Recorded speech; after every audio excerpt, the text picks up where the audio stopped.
This podcast series is brought to you by Elekanyani Ndlovu. For more details, visit elenndlovu.com. My name is Elekanyani Ndlovu and welcome to Womanifesto. Womanifesto is about telling, sharing, and owning our own stories. My guest this week is Fumani Mthembi. Fumani is a co-founder of Billy Energy Group and the managing director of its subsidiary Knowledge Billy. Billy is the largest 100% Black-owned independent energy and development company in South Africa.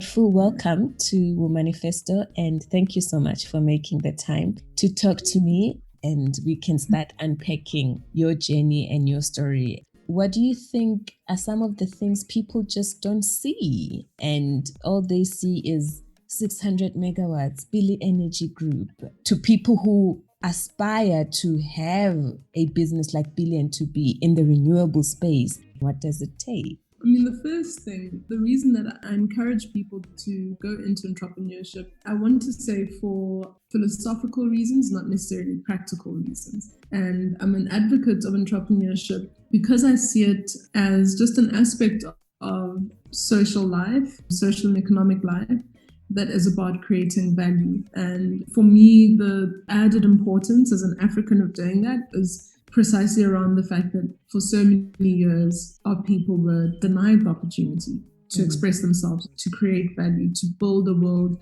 that reflects who they are. I want to do things that express who my people are. And the building can be physical, it can be intangible, but we have to build and rebuild who we are and make that tangible. And that's really why I encourage people.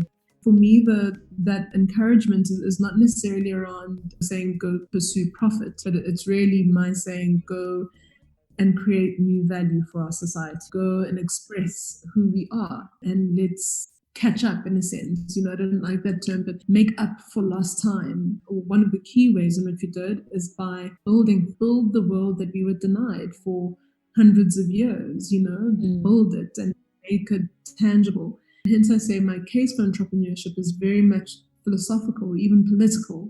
In the real sense of entrepreneurship, it's a very difficult thing to do, and it's made difficult by conditions that aren't necessarily supportive. If we were in a very conducive environment, I'd say absolutely everyone can do this, but we aren't necessarily in a conducive environment. And so it takes a lot of like a Goldilocks kind of condition, everything being just right. And if I had to say, what are the Goldilocks dimensions of our business?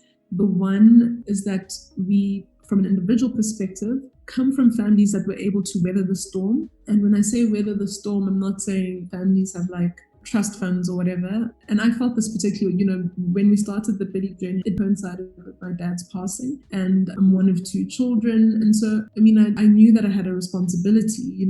I wasn't sent to school so that I could not make money, I had a responsibility. I had to look after my mom, but her ability to also continue working, be able to look after herself, and even actually support me, give me petrol money, that I don't take for granted, because that made it possible. My life was downscaled in the sense that my peers at the time were like buying their first apartments. I was living at home, and working off an old laptop and that kind of thing.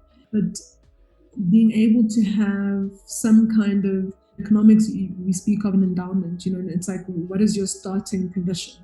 And as much as my starting condition wasn't, billionaire status, I recognized that my starting condition was enough. And for the five of us, we had good starting conditions. It matters because you need a lot of endurance between when you start the business and when the business is really able to support you. And that endurance phase, having not just the resources, but having the relationships. So the five of us being able to cohere, we have never fought about money, just as a thing. And I know that for many businesses, that becomes a huge issue early on. We've never fought about money.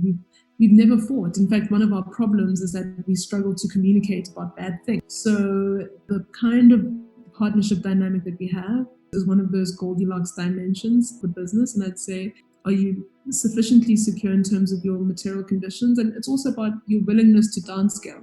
We all moved back home, and if you, well, not all, all but one, yeah, being able to work together with your partners, survive difficulty together is important. The belief story, for us, is it's a gift and a curse. We love telling the story because we're proud of it, and also we see it as precisely what we always wanted it to be, which is just an example of what is possible. So many other great stories of Black businesses, and for me, amplifying those stories is important because it also communicates to a baby version of myself what's possible. And so that's the gift side of it. The curse is that it sometimes communicates something that's really not true about who we are. And we've struggled with the media. We had a huge issue with one of the Sunday papers years ago, and they had this big article calling us tycoons. Tycoons, we really are not, So things like that are disappointing. And for me, frankly, I felt that was actually a very racist thing to happen, because here we are,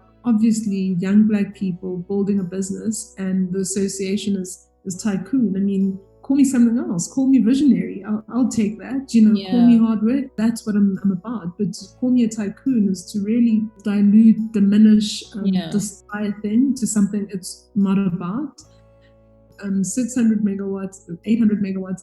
Yeah, it's good to know. But if you understand our business cycle, you'll also understand that. And you were there. We have projects on paper that are 5 years away from generating revenue, and for a long time, in fact, because we had a big political impasse in the country around the space, we hadn't even fully contracted those projects. Now in 2020, they're nearing the end of construction. We'll only start operating. So the brand is important, as I've said, for reasons that for me are about society and history, but in trying to really draw a link between megawatts and the real size of our business. And I'd say to people, don't even bother. You can ask me the question and I'll tell you, how many people do we hire? Okay, now we're sitting at almost 40. Okay, we're growing, Those are the more concrete things. How many projects are operating? Okay, these are operational projects. How many of those projects do we operate? Okay, of the portfolio of 8, we operate 6.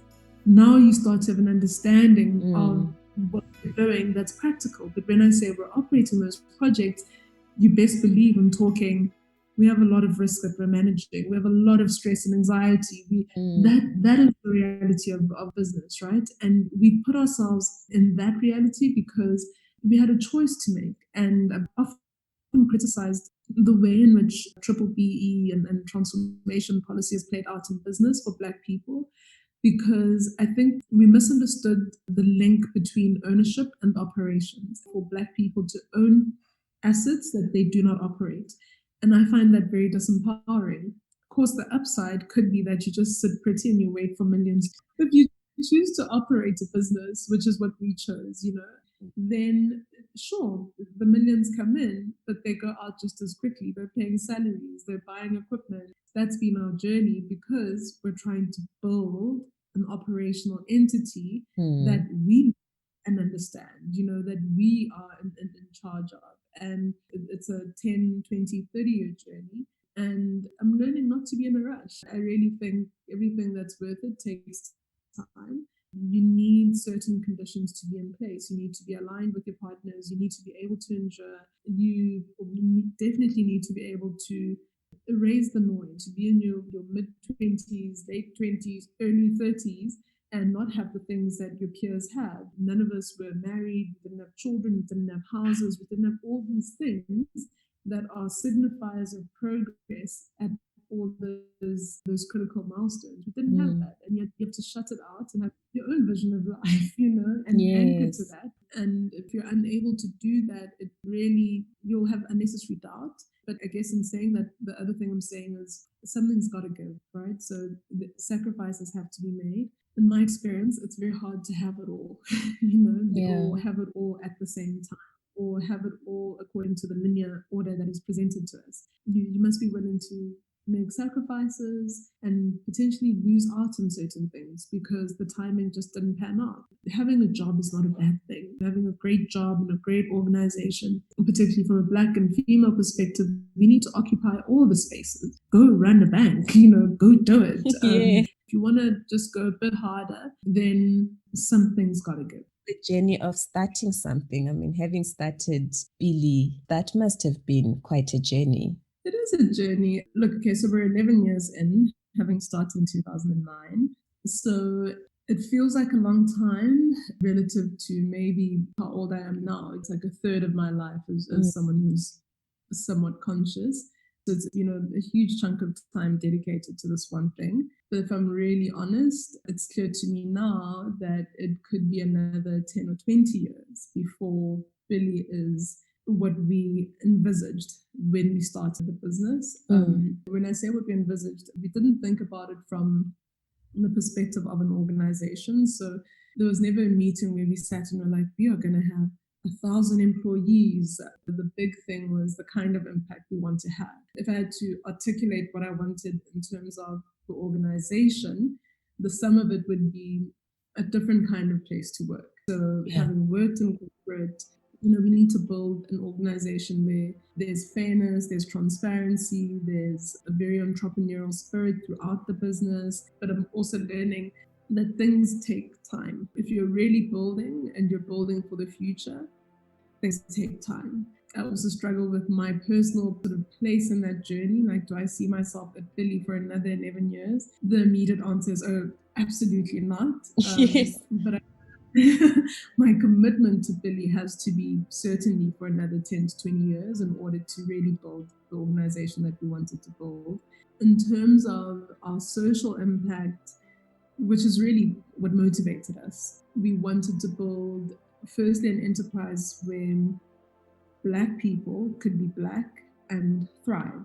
And when I say Black, not have to perform whiteness. Think of the category of Black almost as interchangeable with the category of being a woman, because it's been just as important to me that the women at Billy don't need to perform manhood, whatever that is. I guess it started from a very personal place because I am this female partner amongst these men, and it's mattered to me that I can be an equal, be a partner. It's manifest in so many ways. The one is just as a function of my work, focused on development. That can be a very feminine kind of thing, right? Developing the communities. And, typically in a corporate, they kind of put that work into the CSI space, and I talk at length about how the work we're doing is not CSI, but of course I understand its similarities. But very often, even in corporate, CSI, corporate affairs, you give that to women. And along with HR. Exactly, with HR, and, because these are very feminine things. And it's been important for me to firstly not shy away from what I think is important, that as a human being, caring, nurturing, building society is an important value and should be something men and women do. And my being a woman doing that work shouldn't put me off. But at the same time, it's also been important to manage the pull towards things that the market values, which are obviously things men do, right?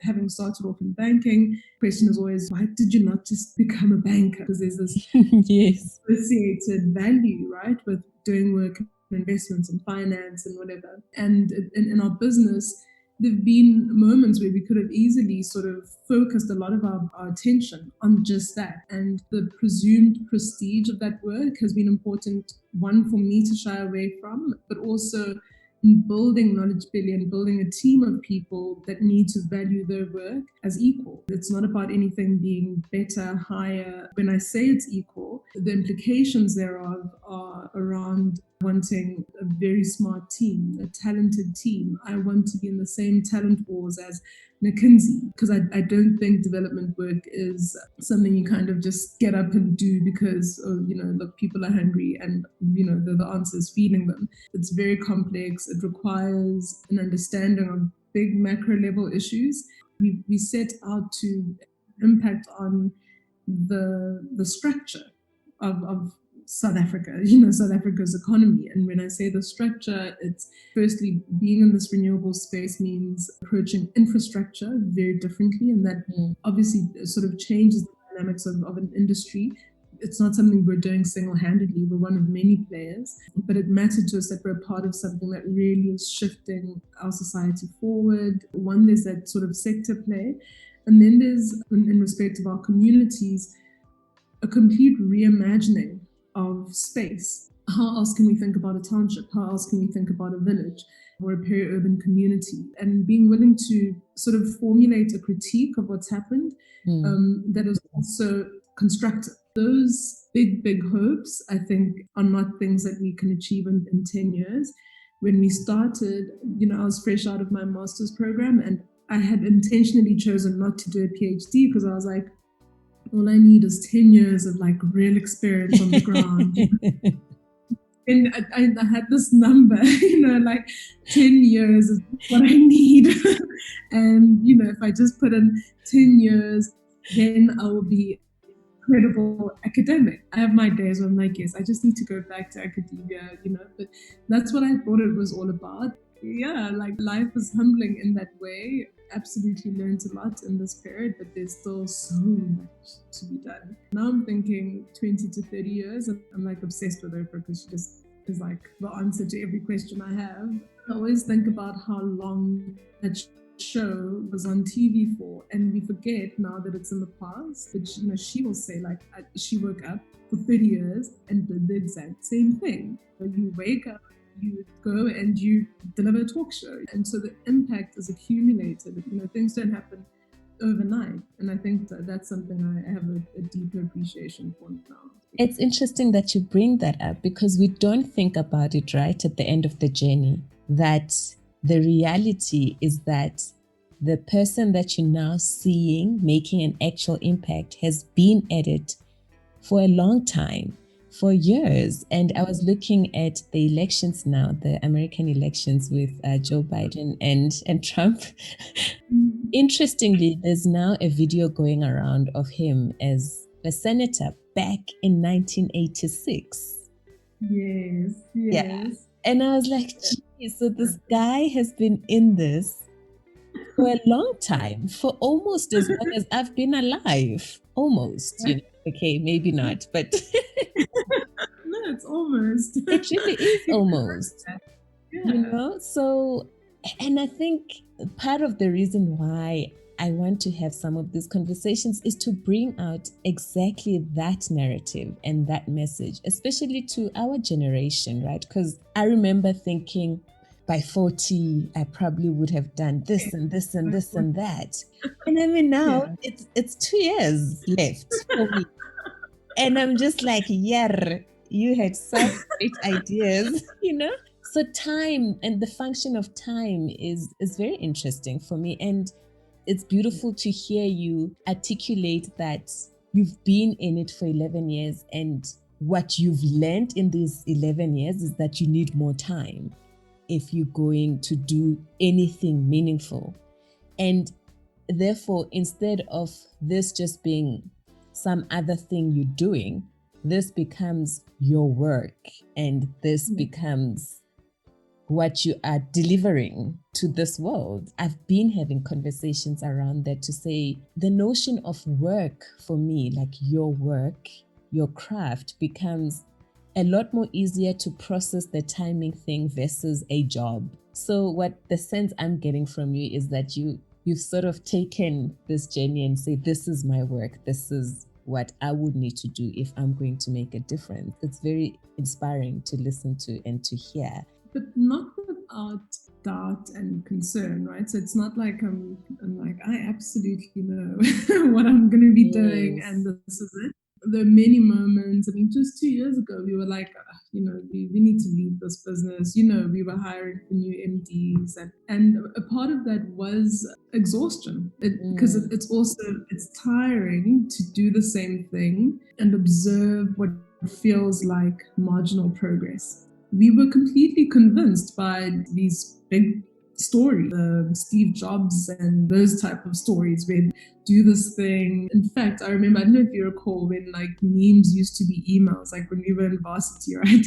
Like things that were trending, you got an email. And there used to be this like famous story that went around how Michael Jordan was so rich and, is this basketball player. Then Bill Gates, and it's like Bill Gates is like multiple times wealthier. So do this entrepreneurship thing. So it's all good and well to buy into that. And you need to buy into it in order to start a business, or not so much to become a mega billionaire, but to believe that in doing this, you can actually sustain yourself. You need examples that say there is a path, there is a way, but it's a huge bet that you place on this journey. It is tough, it's a journey, and there is a bread and butter aspect to it. The thing you buy into, just as much as you buy into the entrepreneurship story, despite the difficulties of it, in terms of really figuring out your work, it's the same kind of thing. You want to have very clear conversations with yourself to say, who am I in the world? Why do I exist? I'm a really big believer in every single person having a unique purpose and contribution. Yeah.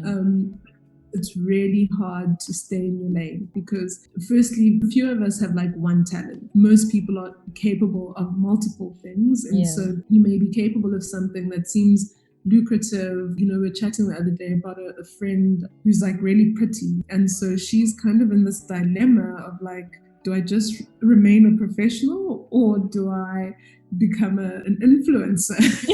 Like that. And it's that kind of thing because it looks so much easier, right? Yes, well, it does. They make it look easy, right? But I bet if we spoke to them, they would be able to tell us that it's not. It probably isn't. Yeah, like nothing is easy. And maybe for someone who was born for it, that's the thing. You're an engineer, you're doing this podcast. None of those things are easy, but because they really align with who you are, you're willing to live through the difficulty of it. Finding your work is a process. And the tension, I'd say, for me is trying to figure out whether my work is always going to be bound to Billy, so I know who I am. There's so many ways to express that as well, so I could, I don't know, go find a job at the United Nations because there are many ways of doing things. Yeah, true. Or you could just go back to academia, like you said earlier, Reach from the lofty towers. Yes. And then in terms of development on the ground and the big, massive projects that we've had in this country, is it translating the things that are written into the documents and what's supposed to happen? Is it really translating? Well, look, when knowledge Billy is involved, absolutely. Everything we do is perfect. Everyone else, I don't know. Look, and again, I want to take the long view on this. The long view, and maybe I'll again take it back to something very personal. So my mom grew up in a mining town, a mining community called Comet or Ecomet, just outside Boksburg, and there was a big gold mine there, and her father was an administrator, and the whole family grew up around there. If you ask me what's the relationship between big projects and communities, my answer is there's a clear line, and I've seen how a big project or a big employer can anchor the evolution of an entire town, and where the whole Boksburg area is a function of gold mines. The mines no longer exist, but Boksburg is up and running, and there's a lot going on there.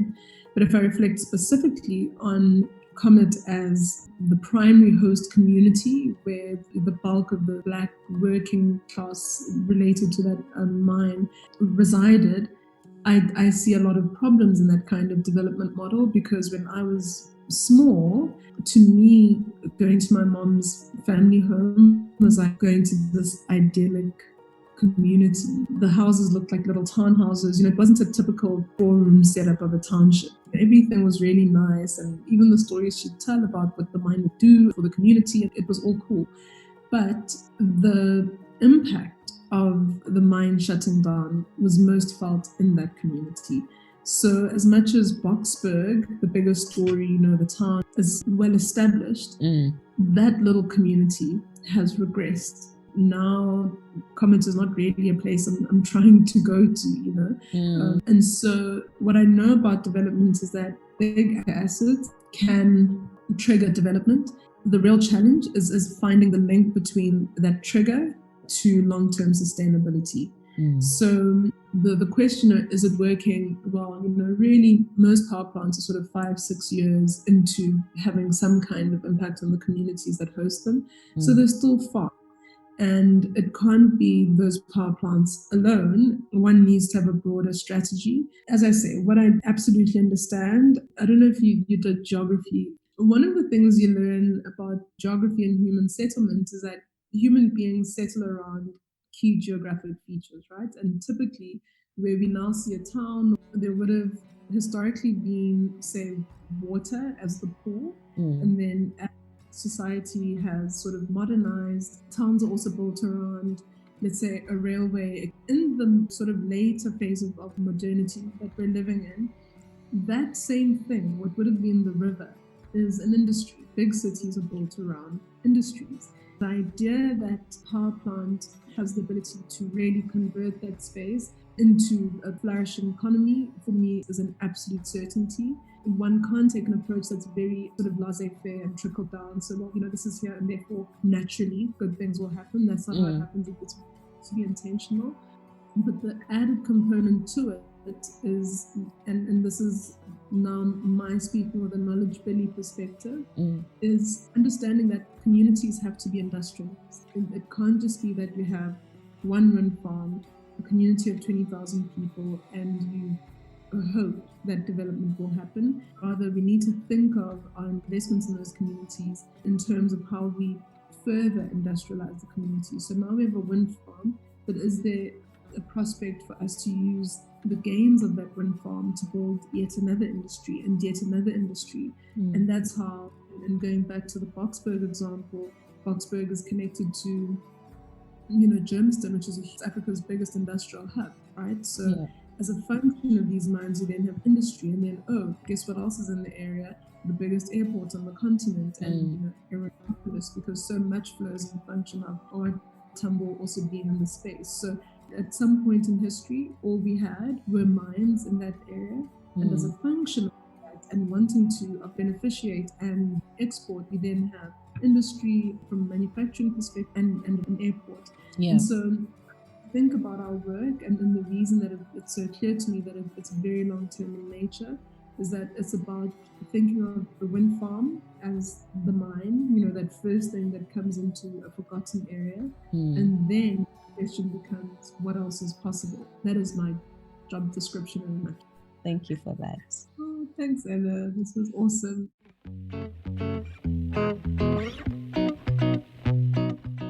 Womanifesto is about telling, sharing, and owning our own stories. I would love to hear from you. Please share your thoughts, ideas, and experiences with me on elendlovu.com, or send an email to womanifesto@elendlovu.com. Until next week, thank you and God bless.